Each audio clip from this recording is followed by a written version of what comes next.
Howdy Hive Scum, and welcome back to part 4 in this massive series of what's new in Warhammer Necromunda Skirmish, where I talk about all of the key changes between the core mechanics in the game of Necromunda to the trading post and the weapons and the weapon traits, the skills, the fighters, the way that fighters level up and XP. And in this episode, I'll be talking about campaign systems, going off what we've got in the core rulebook for Warhammer Necromunda Skirmish Necromunda Warhammer 2026. Again, thank you to Games Workshop for sending me a copy of the core set to break down the rules for you. If you prefer to listen to this on Spotify, please go ahead. I'll be updating these on Spotify as well for your listening pleasure. Otherwise, please make sure to like, share, subscribe, and check out the Patreon as well if you'd like to support me further. I am already losing my voice by this point. Now we're going to start things off with the post-battle and post-cycle sequences. These things are slightly different. In terms of post-battle though, we have 5 different things that you can do. The first thing is the wrap-up. So this is where you figure out what happened in your game, who succumbs to injuries, who gets captured, things like that. And then we move on to the reassigned territory. So this is where if we're fighting over territory, the gang that won will claim that territory if they claim that scenario, etc. We've got receive rewards, so that's where we get our money for playing that game, things like that as well. Clean house and report results as well to the arbitrator. Then we move on to the post-cycle sequence, which is as follows. 3 parts of this, the post-cycle actions that you can do, collecting income, and then updating your roster as well. Pretty self-explanatory, all of this, and I'm not going to go into too much detail on all of this. I just wanted to sort of highlight what it really means in terms of post-battle and post-cycle. In terms of the types of things that you can do post-cycle, we have firstly the medical escort. Now, the medical escort can only be done by leaders and champions, of course, and it is slightly different in this. You pay 30 credits to roll a d6. If you roll a 1, the fighter dies. If you roll a 2 to 3, it's stabilized. So you roll a d6 and the second dice on a 66 roll, the first is automatically a 5. Apply the appropriate result. So much the same as before. And on a 4 to 6, you get a full recovery. So you go into recovery but suffer no lasting effects. Now, there is something really nice about this. If you want to pay 50 credits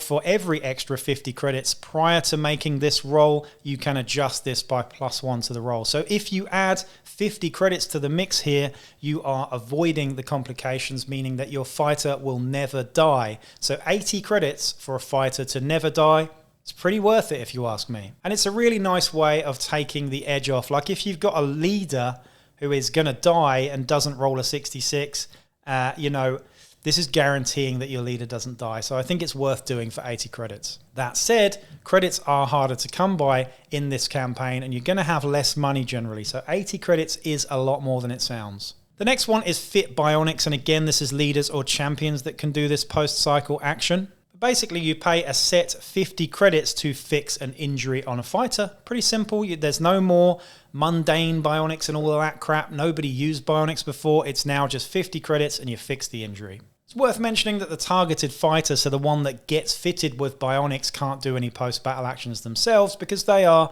on the operating table. The next one, and this is great, is develop tactics. Now, what you can do with this, again, this is leaders and champions only. The fighter works to develop new tricks that can be used in battle. Generate a new gang tactic to add to your gang tactics pool. Visit Chop Shop is for vehicles only to do, and for 50 credits, by the way, this selected lasting damage is removed from the vehicle's model card. So it's a bit like Fit Bionics, but for a vehicle. Working territory is next, and this anybody can do, by the way, but a maximum of 5 fighters can work the territory in your gang. They need to all be not in recovery, basically, so these all need to be active and available fighters. So you're going to need to think carefully about how you do this, but only 5 fighters can work the territory. No brutes or hangers-on, of course, but a maximum of 5 fighters, and what happens is they each get 15 credits. So if you want some extra money, you can use 5 fighters to do it, and you get 5 times 15 credits at maximum. Visiting the trading post is pretty awesome as well, and only leaders and champions can do this, but for every leader and champion,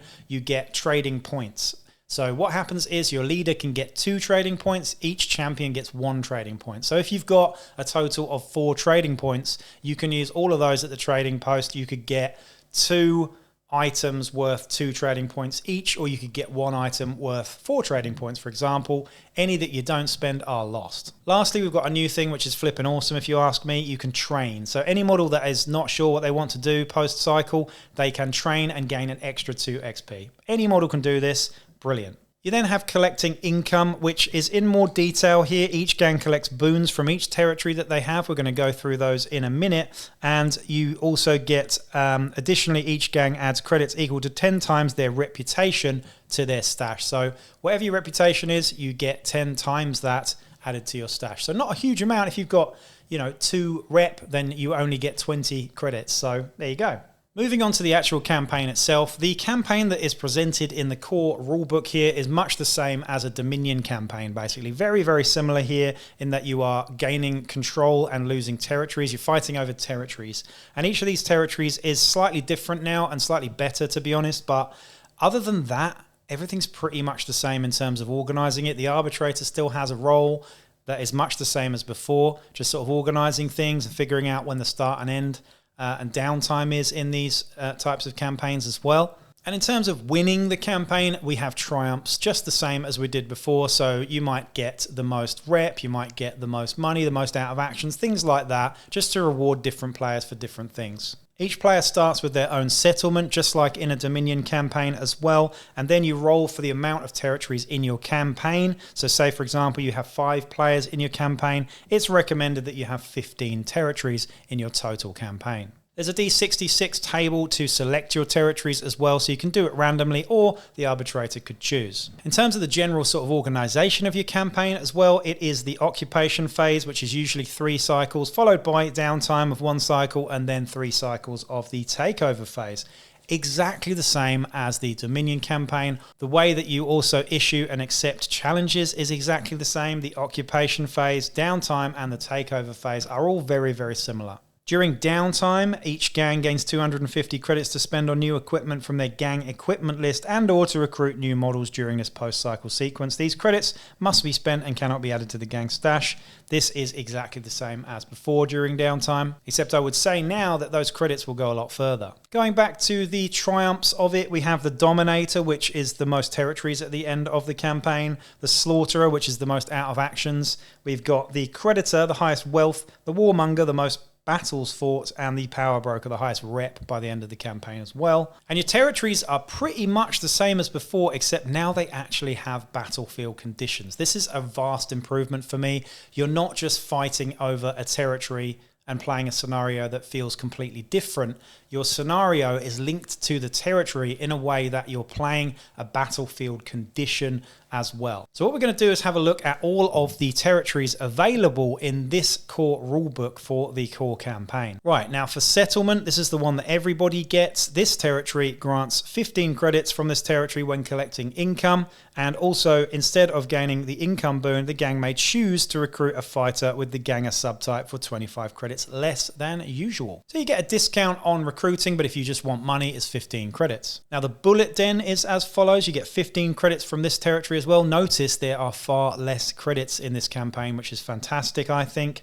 You also, instead of gaining income, you get to recruit an ammo jack, and you can recruit the ammo jack for 30 credits less than usual. Battlefield effect of owning the bullet den is during a battle where the territory is at stake. Once per round, each gang may perform a reload action as a free action. The rogue dock shop now is 15 credits when collecting income as well. You get to recruit a rogue dock for 30 credits less as well. And during a battle where this territory is the stake, when a fighter offers assistance, add 2 injury dice and instead of 1. So pretty cool. The mess shack is next. This is 15 credits again, and instead of gaining the income boon, you can get a slopper for 30 credits less as well. And the battlefield effect means that all models increase their leadership by 1. That's actually really good with the new bottling mechanic. The drinking hole, again 15 credits for this, and you get to recruit a hive watcher for 30 credits less than usual as well. And during the battle where this territory is at stake, no ranged weapons may be used for the first round. Very cool. The fence hangout is next, and this is again 15 credits. You get to have a dome runner for 30 credits less as well, and during a battle where this territory is the stake, you gain an additional D3 times 10 credits for completing their side job. Bounty Den next, and this is 25 credits, so slightly bit more cash on this one. And the battlefield effect, you don't get to recruit anyone, but the battlefield effect means that each player generates an additional side job. We'll go into those in a bit more detail. The Generatorium, you get 15 credits when collecting income here, and while you control this, you get +1 rep as well. The battlefield effect is that the visibility has no effect. So there you go. The Corpse Farm, you get 25 credits for having this one. And during the battle, you get to earn 10 credits for each model you take out of action as well. Tunnels is next, and you get 20 credits from this one, and the Tunnel Warfare rule is in effect for that. For the Tech Bazaar, we get 15 credits for having this one, and you get +1 TP, or you generate an additional TP in post-cycle as well. And during the battle where this territory is at stake, weapons with the Blast template may not be used in the first round. Prometheum Cash next, 15 credits for this one, and instead of gaining the income boon, add 3 hazard suits to your stash for free. For all weapons with the Blaze trait, increase the value of X by 1. So a Blaze Flamer, for example, which is 5+, is now 4+. The next one is the Collapsed Dome, and what you get for this is 20 credits, and if you fail an an agility check on a natural 1, you get an extra hit with no save being made there as well. The Bone Shrine is next with 25 credits, and you get to place a marker within 6 inches of the center of the battlefield to represent the shrine. Fighters can earn XP from controlling the shrine as if it were an objective. I've got a shrine tile. Mine Workings is next at 20 credits you get for this, and you may add 2 respirators to your stash for free. And I would say that respirators are a lot better now. During a battle where this territory is at stake, the visibility 18-inch rule is at stake as well. So you get, it's basically dust clouds from the mine. The Gambling Den you get 15 credits for, and you get a rep +1 as well. During a battle where this territory is at stake, each player may re-roll 1 dice. This ability can be used once per player, so you just get a free re-roll basically. I like it. The Synth Still you get 20 credits for, and this territory is at stake. You get to increase the AP of all weapons with the Toxin trait by 1. Nasty, because that's 2+ on most toxin weapons. The Old Ruins is next. You get 20 credits for this one, and during a battle where this territory is the stake, models in a weapon's long range and not in cover increase their save by 1. And lastly, the Fighting Pit, which you get 25 credits for, so quite a bit there, and you get to play to the crowd. So during a battle where this territory is at stake, models earn an additional 1 XP when they cause an enemy model to get seriously injured or damaged, or taken out of action, or as the result of a close combat attack. Now, the way that you do your scenarios in this game is you can use the deck of cards that you get in the box for Necromunda, and you get some really cool setups, actually, which is very, very similar to, I can't remember what the name of the deck, Hive War, I think it was. So aside from the setup, we've also got objectives as well, and each time you fight a battle, you roll a d6 to see what the objective is. And again, you can change this and customize this, but it really does depend. How you score these objectives and where they are on the field of battle depends on the d6 roll. We then have side jobs as well, which are a little bit like intrigues, as what we had before in the Law and Misrule campaign. These are pretty cool, actually. I may as well go through a couple here, actually. The side job table is a d6 as well, so you roll this too, or you select a card for it. Stitch 'em Up is the first, so when performing a coup de grace action, instead of making a strength roll-off, your fighter may plant evidence on a seriously injured model. This was the same as one of the intrigues from before. You've got the package where you've got to basically plant something in the opponent's deployment zone. We've got settle a score, so trying to take a leader out of action in the game. We've got a crippling strike, so during the check for victory step, at least half of your opponent's models on the battlefield are seriously injured or damaged or engaged. Then you get the side job as well. We've got Spread Unrest as well, which is pretty cool, and Protect the Future. After both crews have been deployed, randomly select one of your prospects, and you basically just got to keep that fighter alive for the entire game to gain that one. You've then got the crew table, so this is determining what crew size you've got as well, and you roll a d6 for this. Again, if you roll a 6, you get d3 plus 5 hybrid method. If you roll a 1, for example, both gangs use d3 plus 3, but you get d3 reinforcements each round as well. So all in all, the campaign that is presented in the core rulebook here and available in the cards as well is a really nice way of determining scenarios and playing out a very simple campaign. What I would say is that I'm very happy about the fact that there is less credits in this campaign, and hopefully going forward that bloat doesn't set into the game like we saw before, where, you know, the Dominion campaign was just all about an arms race, and the guys that were losing would generally just stay losing, and the guys that were winning would get very, very rich indeed. And it was too imbalanced, if you ask me. I think this is a nicer way of doing things, and randomizing the scenarios that you play in the territories through those cards as well is a nice way to do it, I think. And again, I think that lots of new campaigns will come out in these journals going forward. I imagine we'll have an Uprising campaign or a Law and Misrule campaign at some point soon as well. But I would like to see a bit more thought going into how these are actually run, so that they're not just the same thing with a different skin, which is what we had before, if you ask me. Anyway, my voice is well and truly going because I've recorded all 4 of these videos in one day.